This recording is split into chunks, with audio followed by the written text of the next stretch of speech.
Brandenburg for Turf Bugs and Rock and Roll. It's the end of the summer of 2018, and it has been a wild one.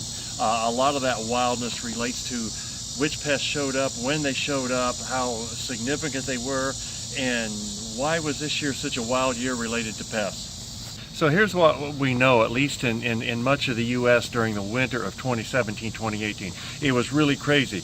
In February, in the Carolinas and Georgia and a lot of those areas, February was an unbelievably warm month, 10-12 degrees Fahrenheit above normal, which for a whole month is just unbelievable. And then March turned out to be colder. So in our spring, February was actually a warmer month than March.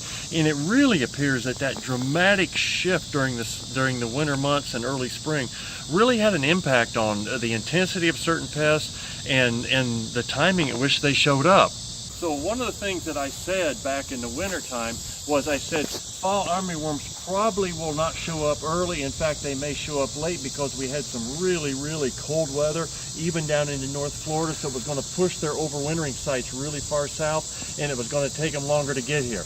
Well, guess what happened? And I can admit to it.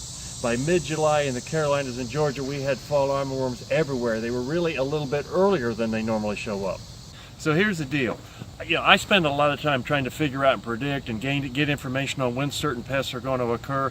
This year I was really way off track, a lot, because of a lot of reasons. Part of it I think went back to the winter, part of it went to the spring, the cloudy conditions, the wet conditions, the dry conditions, all those sorts of things. So here's the bottom line, year in, year out.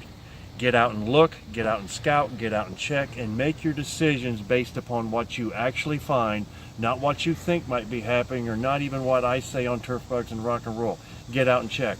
This year that would have made a huge difference, as this was probably one of the most bizarre summers I've ever seen for pests and turf.